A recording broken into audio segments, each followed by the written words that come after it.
இனிமே கண்ணை மூடிட்டு கடலை எண்ணெய் வாங்கலாம். ஏன்னா மந்த்ரா கடலை எண்ணெய் இதயத்தின் தயாரிப்பு. வறுக்க பொரிக்க ஏன் எல்லா சமையலுக்கும் மந்த்ரா தான். மந்த்ரா கடலை எண்ணெய், அபார ருசி, ஆரோக்கியமான உடல் நலம்.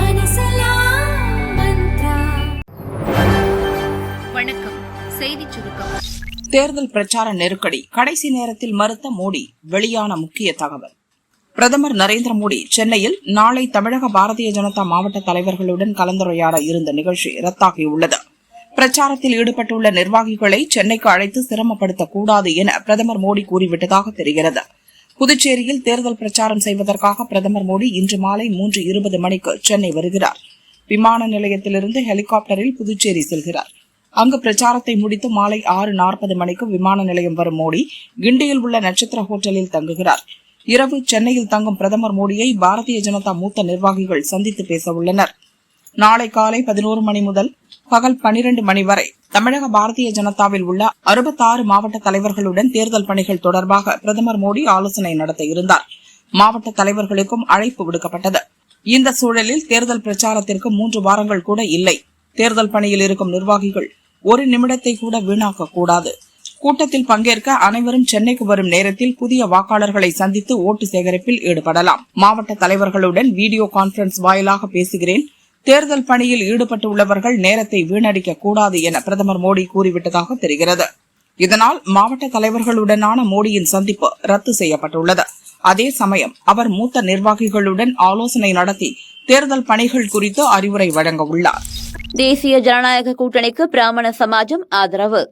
தமிழக சட்டசபை தேர்தலில் தேசிய ஜனநாயக கூட்டணிக்கு முழு ஆதரவு அளிப்பதாக தமிழக பிராமண சமாஜம் அறிவித்துள்ளது. அந்த அமைப்பின் கூட்டம் பழனியில் நேற்று நடைபெற்றது. இதில் இந்து சமய வழிபாடுகள், கோயில் மரபுகள், ஆன்மீக நிறுவனங்களின் சுயாட்சியை மதித்து அவற்றை பாதுகாக்க நடவடிக்கை வேண்டும். தேச முன்னேற்றத்திற்கு உறுதுணையாக இருக்கும் பாஜகவின் தேசிய ஜனநாயக கூட்டணிக்கு சட்டசபை தேர்தலில் முழு ஆதரவு அளிப்பது என தீர்மானம் நிறைவேற்றப்பட்டது. அந்த அமைப்பின் தலைவர் ஹரிஹரமுத்து ஐயர் அறிக்கையில் கூறியிருப்பதாவது: சனாதன தர்மத்துக்கு எதிராகவும் பிராமணிய கொள்கைக்கு எதிராகவும் செயல்படும் கட்சிகளை புறக்கணிப்போம் என்று தெரிவித்துள்ளார். திமுக கொடியை காலில் போட்டு மிதிக்கும் திமுக உடன்பிறப்புகள். எஸ்.ஆர். ராஜா செய்கை அலரும் அறிவாலயம். திமுகவில் எஸ்.ஆர். ராஜா விவகாரம் பூதாகரமாக வெடித்துள்ளது. தாம்பரம் தொகுதி சிட்டிங் எம்எல்ஏவான அவர் இந்த முறையும் சீட் தனக்குதான் என்று காத்திருந்தார். 3 முறை எம்எல்ஏவாக இருந்த எஸ்.ஆர். ராஜாவுக்கு கட்சியிலும் மக்களிடமும் செல்வாக்கு அதிகம். தன்னை தவிர வேறு யாரையும் இங்கு நிறுத்த முடியாது என்று அவர் நினைத்தார். ஆனால் கிருத்திகா தேவி என்பவரை வேட்பாளராக அறிவித்தது திமுக. இதை சற்றும் எதிர்பாராத சிட்டிங் எம்எல்ஏ எஸ்.ஆர். ராஜா உடைந்து போனார். அவரது ஆதரவாளர்களும் கொந்தளித்தனர். எம்எல்ஏவுடன் சென்று திமுகவின் முக்கிய தேர்தல் பொறுப்பாளர் டி.ஆர். பாலு வீட்டை முற்றுகையிட்டனர். பாலுவிடம் ஆவேசமாக கத்தி கூப்பாடு போட்டனர். சிலர் கதறி அழுதனர். இது தொடர்பான வீடியோக்கள் தீயாக பரவின.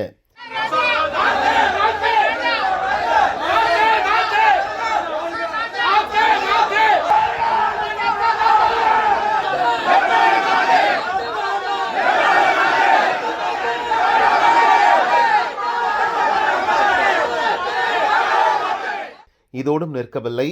திமுக தலைமை அலுவலகமான அறிவாலயம் வரை சென்று எம்எல்ஏ ஆதரவாளர்கள் போராட்டம் நடத்தினர்.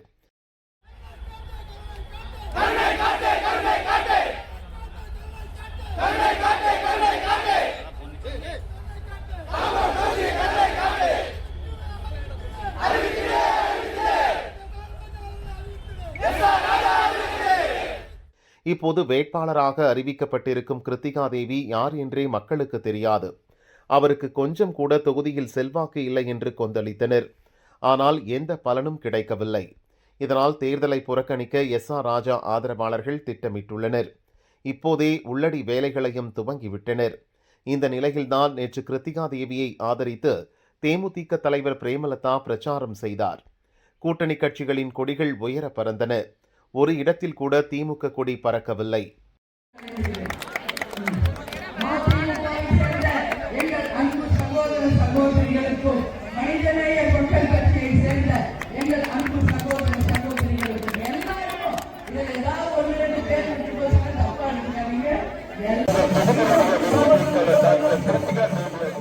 மாறாக திமுக கொடிகள் ஆங்காங்கே சிதறி கிடந்தன. எங்கும் கட்டப்படாமல் மறைத்து வைக்கப்பட்டிருந்தன. அதேபோல் வந்திருந்த கூட்டத்தினரின் காலில் மிதிப்பட்டு கொண்டிருந்தன. மொத்த கூட்டணி கட்சி கொடிகளும் கூட்டத்தில் பறந்தபோது பிரதான கட்சியான திமுகவின் கொடியை தூக்க ஒருவர் கூட இல்லை. எஸ்.ஆர். ராஜா ஆதரவாளர்களின் ஆக்ரோஷம் எல்லை மீறியதால் திமுக தலைமை அதிர்ச்சியில் உறைந்துள்ளது. வெற்றி வாய்ப்புள்ள தாம்பரம் தொகுதி இந்த முறை கைவிட்டு போய்விடுமோ என்ற அச்சமும் திமுகவுக்கு தொற்றிவிட்டதாம். நண்பனுக்காக களத்தில் இறங்கிய சபரீசன். வில்லிவாக்கம் சட்டசபை தொகுதியில் திமுக சார்பில் போட்டியிடும் கார்த்திக் மோகன் தீவிர பிரச்சாரத்தில் ஈடுபட்டு வருகிறார். நேற்று தொகுதிக்குட்பட்ட அனைத்து பகுதிகளிலும் உள்ள குடியிருப்போர் நலசங்க தலைவர்களிடம் ஆதரவு கேட்கும் கூட்டம் வில்லிவாக்கம் சிட்கோ நகரில் நடந்தது. அப்போது முதல்வர் ஸ்டாலினின் மருமகனும் வேட்பாளர் கார்த்திக்கின் நண்பருமான சபரீசன் தன் மனைவி செந்தாமரையுடன் திடீரென மண்டபத்துக்கு வந்தார். கூட்டத்தில் சபரீசன் பேசுகையில், வில்லிவாக்கம் தொகுதியில் போட்டியிடும் கார்த்தி என்னுடைய நண்பர், நானே வேட்பாளர் என நினைத்துக் கொள்ளுங்கள். அவரை வெற்றி பெற செய்தால் உங்கள் தொகுதிக்கு என்னென்ன தேவையோ அனைத்தையும் அவர் செய்து கொடுப்பார். அதற்கு நான் கேரண்டி என வாக்குறுதி அளித்தார். இந்துக்கள் ஓட்டுக்காக கோயிலில் சரணடைந்த திமுக வேட்பாளர். என்ன நடிப்புடா சாமி! திமுகவின் தேர்தல் கூத்து. அரசு திட்டங்களுக்கான பூமி பூஜைக்கு எதிர்ப்பு தெரிவித்து சர்ச்சைக்குள்ளான தருமபுரி திமுக முன்னாள் எம்பி செந்தில்குமார் பாலக்கோடு தொகுதி வேட்பாளராக அறிவிக்கப்பட்டுள்ள நிலையில் இந்துக்களின் ஓட்டுக்காக கோயிலுக்கு சென்று வழிபாடு செய்தார். தருமபுரி திமுக முன்னாள் எம்பி செந்தில்குமார் இவர் எம்பியாக இருந்த காலத்தில் பாப்பிரெட்டிப்பட்டி, அதியமான் கோட்டை போன்ற இடங்களில் அரசு சார்பில் நடந்த பூமி பூஜைக்கு எதிர்ப்பு தெரிவித்து தகராறு செய்தார். பின் கிறிஸ்தவர்கள் இஸ்லாமியர்களை அழைத்து வாருங்கள் என பேசி பூமி பூஜையை இழிவுபடுத்தினார். இதற்கு திமுகவினரே சில இடங்களில் நேரடியாக எதிர்ப்பு தெரிவித்தனர். இதையடுத்து கடந்த 2 ஆண்டுகளாக கட்சி சார்ந்த நிகழ்ச்சிகளில் பெரும்பாலும் பங்கேற்காமல் தவிர்த்து வந்தார். இந்நிலையில் இந்த தேர்தலில் பாலக்கோடு தொகுதி திமுக வேட்பாளராக அவர் அறிவிக்கப்பட்டு பிரச்சாரம் மேற்கொண்டு வருகிறார். நேற்று காலை பாலக்கோடு தொகுதிக்கு உட்பட்ட கெரகோடஹள்ளியில் செலகாரம்மன் கோயிலில் மண்டல பூஜை நடந்தது. இதில் திமுக மாநில வர்த்தக அணி செயலர் தர்மசெல்வன், வேட்பாளர் செந்தில்குமார் உட்பட திமுக நிர்வாகிகள் பலர் கோயிலுக்கு சென்றனர்.